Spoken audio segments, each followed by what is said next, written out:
Shape public opinion, क्योंकि पिछले topics में पॉलिटिकल पार्टी से संबंधित मैं बात कर रहा हूं, तो आज पॉलिटिकल पार्टीज में ही shape public opinion and access to government machinery, इन दो टॉपिकों पर बात होगी।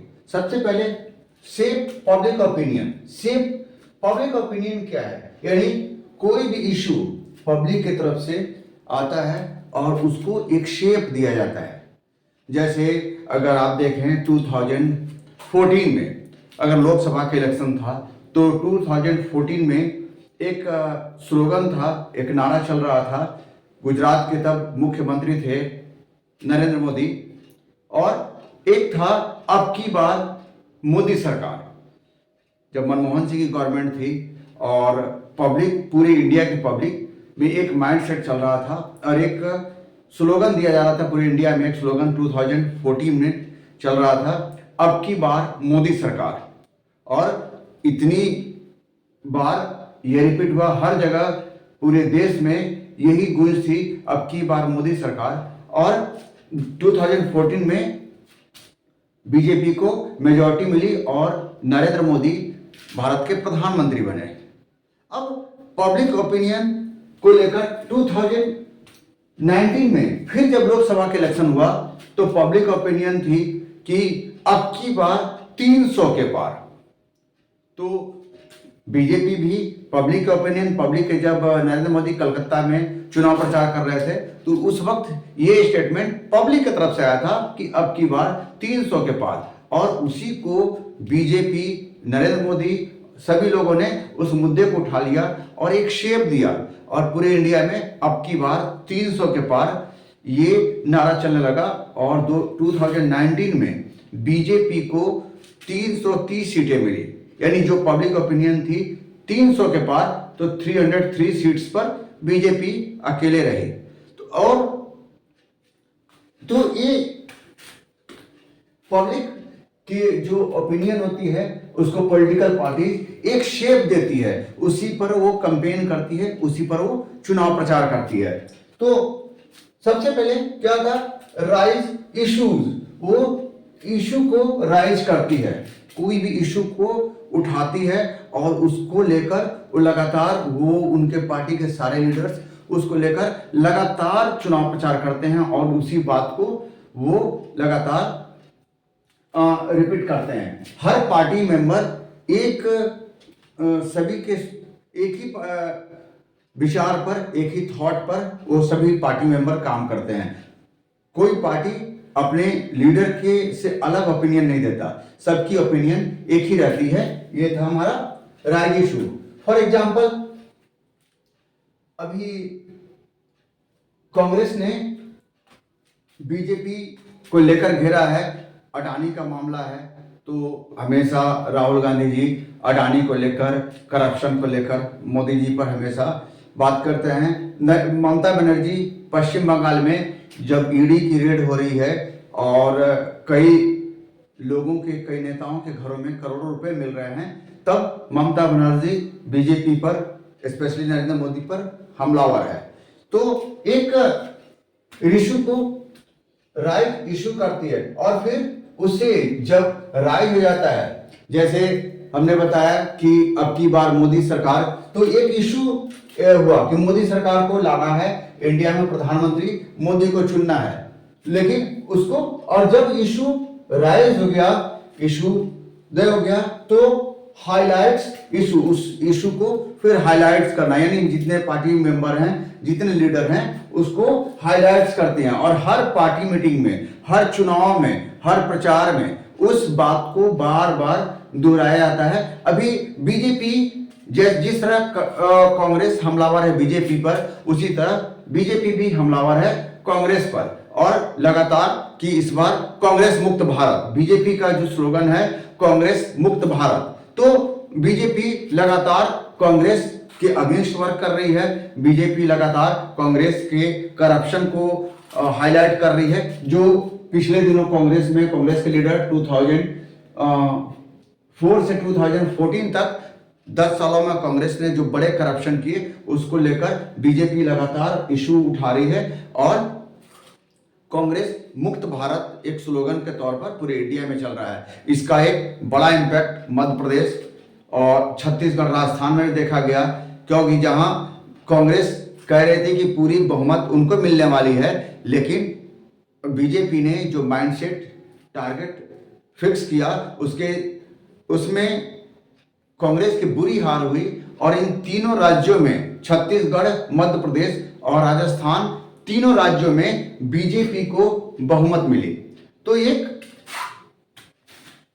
राइट इशू, करप्शन इशू था और उसको हाईलाइट की, उसको चुनाव में लगातार उठाया गया। जितने भी पार्टी मेंबर थे, जितने भी पार्टी लीडर थे, जितने भी चुनाव प्रचार हुए, जितने कैंपेनिंग हुई, सारे में इशू वही इशू, सभी नेता आकर वही इशू बोल रहे थे।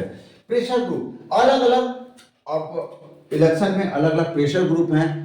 कुछ प्रेशर ग्रुप ऑर्गेनाइजेशंस होते हैं, कुछ प्रेशर ग्रुप पॉलिटिकल पार्टीज होती है। एक प्रेशर ग्रुप आप पिछले दिनों देखे होंगे, एग्रीकल्चर बिल आया, जब लोकसभा में एग्रीकल्चर बिल पास हुआ तो इसको लेकर एक अपोजिशन जो पार्टी थी उसको लेकर वो लगातार एक इश्यू बनाए कि एग्रीकल्चर बिल में किसानों को नुकसान होगा, उनको एमएसपी नहीं मिलेगी, एमएसपी लॉस होगा। इसको लेकर वो एक इश्यू बनाई और लगातार किसानों के बीच गई, किसान मूवमेंट स्टार्ट हो गया। और आप देखे होंगे कि पंजाब से, हरियाणा से, उत्तर प्रदेश से जो किसान थे वो दिल्ली में धरने पर बैठ गए और करीब करीब 10 महीने वो लगातार धरने पर है। तो एक प्रेशर ग्रुप के तौर पर यहाँ काम करता है। प्रेशर ग्रुप को हो सकते हैं पॉलिटिकल पार्टीज के लीडर हो सकते हैं, जो ऑर्गेनाइजेशन है, जैसे हमने बोला कि किसान आंदोलन हुआ तो जो किसान जो ऑर्गेनाइजेशन थे, फार्मर जो कमेटी थी, वो लगातार पंजाब के, हरियाणा के, और धीरे धीरे वो माइंडसेट पूरे इंडिया में आया कि एमएसपी के तौर पर किसानों को लॉस होगा, सब कुछ होगा। ये प्रेशर ग्रुप का काम था। एंड लॉन्च, जब प्रेशर ग्रुप अपने जो मकसद है, अपने जो ओपिनियन है, उसको लगातार सरकार पर और प्रेशर बनाने के लिए वो क्या करती हैं, लॉन्च मूवमेंट को लॉन्च करती है। आप जैसे सीएए, एक तो 2 इशू हो गए हमारे पास। एक इशू हुआ प्रेशर ग्रुप,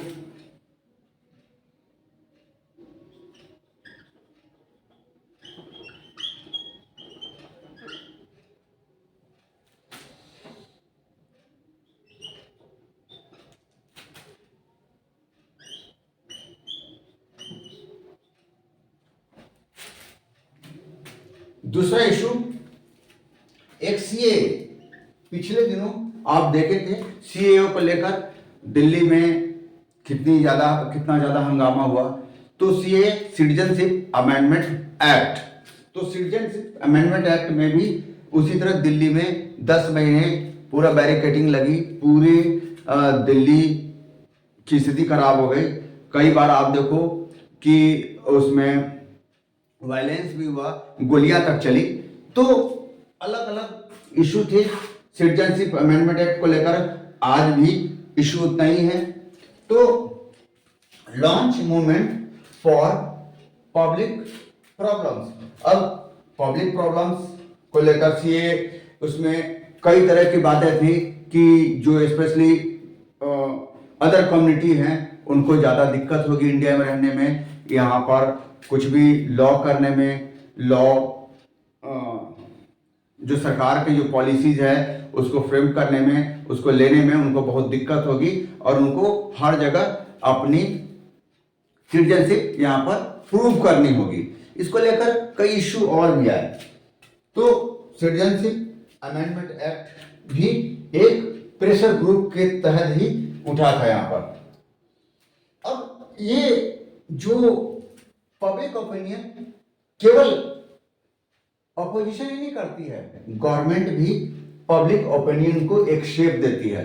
अपोजिशन भी शेप देती है पब्लिक ओपिनियन को। और अभी आप देखो कि गवर्नमेंट जो पब्लिक ओपिनियन को शेप दे रही है वो है कि 2047 में इंडिया जो 3rd इकोनॉमिक जोन बनेगा पूरे वर्ल्ड में, तीसरा बड़े इकोनॉमिक के रूप में इंडिया जाना जाएगा। तो अमेरिका चाइना के बाद तीसरे पोजीशन पर इंडिया होगा। लगातार इसको लेकर एक पब्लिक ओपिनियन बनाई जा रही है। इंडिया में करप्शन मुक्त भारत, भ्रष्टाचार मुक्त भारत को लेकर भी एक बीजेपी के द्वारा एक ओपिनियन बनाई जा रही है। अब ये जब इम्प्लीमेंट होता है तो आखिर इसको लागू कौन करता है? क्योंकि हम जानते हैं कि organ of the government legislature, executive and judiciary, 3 organ हैं गवर्नमेंट के। कौन कौन? लेजिस्लेचर है, एग्जीक्यूटिव है एंड जुडिशरी है। इसको हम लोग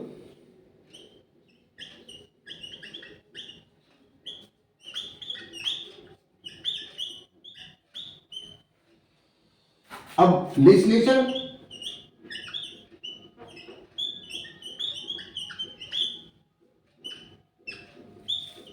टू मेक अ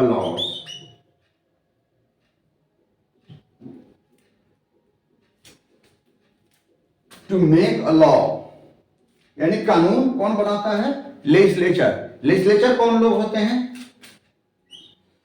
लेजिस्लेचर जो पब्लिक के वोटिंग से चुन कर आते हैं, जो पब्लिक जिनको वोट देती है, चुनाव होता है और उस पब्लिक के वोट से जो लोग जीत जाते हैं, यानी किसी न किसी हाउस के मेंबर होते हैं और वही बनाते हैं लॉ, वो हो जाते हैं लेजिस्लेचर। जैसे अगर लोकसभा का इलेक्शन कोई जीत कर आता है तो बनता है एमपी, मेंबर ऑफ पार्लियामेंट। अगर विधानसभा किसी भी स्टेट के विधानसभा को जीतता है तो बनता है MLA, member of legislative assembly. तो लेजिस्लेचर, उसके बाद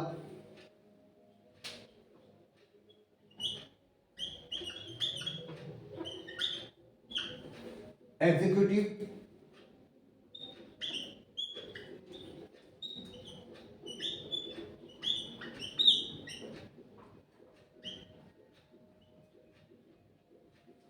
to implement a law implement कौन करता है? एग्जीक्यूटिव्स कौन होते हैं? एग्जीक्यूटिव्स में डीएम होते हैं, एसपी होते हैं,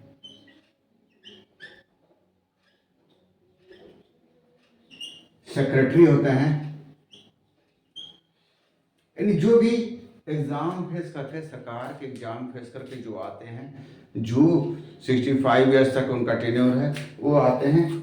जो बड़े डीएम, एसपी, जो भी सरकार के काम काज देखते हैं, वो सब होते हैं एग्जीक्यूटिव्स। तो एग्जीक्यूटिव मतलब टू इम्प्लीमेंट अ लॉ जब बन गया, जब लेजिस्लेचर ने लॉ बना दिया तो उसको इंप्लीमेंट करने का काम कौन करता है? एग्जीक्यूटिव। अब लॉ बना, हर स्टेट में गया, हर स्टेट में किसके पास आया? वो डिस्ट्रिक्ट के पास। डिस्ट्रिक्ट में कौन? डीएम के पास आया और डीएम उसको अपने डिस्ट्रिक्ट में इंप्लीमेंट करता है। अगर वो फोर्स से संबंधित हो, पुलिस से संबंधित हो, तो एसपी अपने डिस्ट्रिक्ट में उसको इंप्लीमेंट करता है। इसी तरह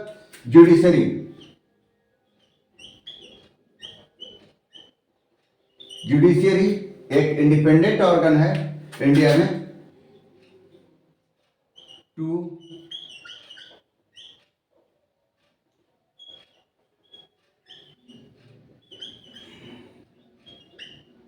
टू डिस्क्राइब अ लॉ। और जुडिशरी क्या करती है? लॉ को डिस्क्राइब करती है, लॉ बनाती नहीं है, लॉ डिस्क्राइब करती है। लॉ बनाने का काम है लेजिस्लेचर के पास। जो लॉ बनाने का मतलब वो किसी भी हाउस में जाएगा, लोकसभा में या फिर राज्यसभा में, देन फिर वो नेक्स्ट हाउस में जाएगा। अगर लोकसभा में जाता है तो फिर वहां अगर 2/3 मेजोरिटी से पास हो गया तब वो राज्यसभा में जाएगा, वहां भी डिबेट होगा, डिस्कशन होगा। जो प्रोसेस लोकसभा में है डिबेट डिस्कशन, वही प्रोसेस राज्यसभा में डिबेट डिस्कशन होगा। और दोनों जगह 2/3 मेजोरिटी से पास होने के बाद वो फाइनली प्रेसिडेंट के पास जाएगा। अगर प्रेसिडेंट उसको रिटर्न कर दिया तो फिर से उसी प्रोसेस में पहले लोकसभा में, फिर वो राज्यसभा में, और फिर प्रेसिडेंट के पास आएगा। लेकिन प्रेसिडेंट भी किसी भी लॉ को एक ही बार वो रिटर्न कर सकती है। अगर दूसरी बार एज इट इज अगर प्रेसिडेंट के पास जाता है तो प्रेसिडेंट को उस लॉ पर साइन करना उनकी मजबूरी हो जाती है। तो law access to government machinery में ये तीनों वर्क करते हैं। Legislature to make a law, executive to implement a law, और judiciary to describe a law को डिस्क्राइब करने का काम किसका है? जुडिशरी का। अगर कुछ उसमें गलती है, कुछ उसमें अमेंडमेंट करना है, तो जुडिशरी पार्लियामेंट को लेटर लिखती है, किस इशू पर बात करना है, पार्लियामेंट में वो डिबेट डिस्कशन होता है, उसके बाद फिर से वो बनकर वो कोर्ट के पास पहुंचती है और सुप्रीम कोर्ट उसको इम्प्लीमेंट के तहत अपने यहाँ डिस्क्राइब करता है। तो आज के टॉपिक में दो शेप पब्लिक ओपिनियन और एक्सेस टू गवर्नमेंट मशीनरी पर बात है। अगले टॉपिक में पॉलिटिकल पार्टी से संबंधित दूसरे टॉपिक्स पर बात होगी।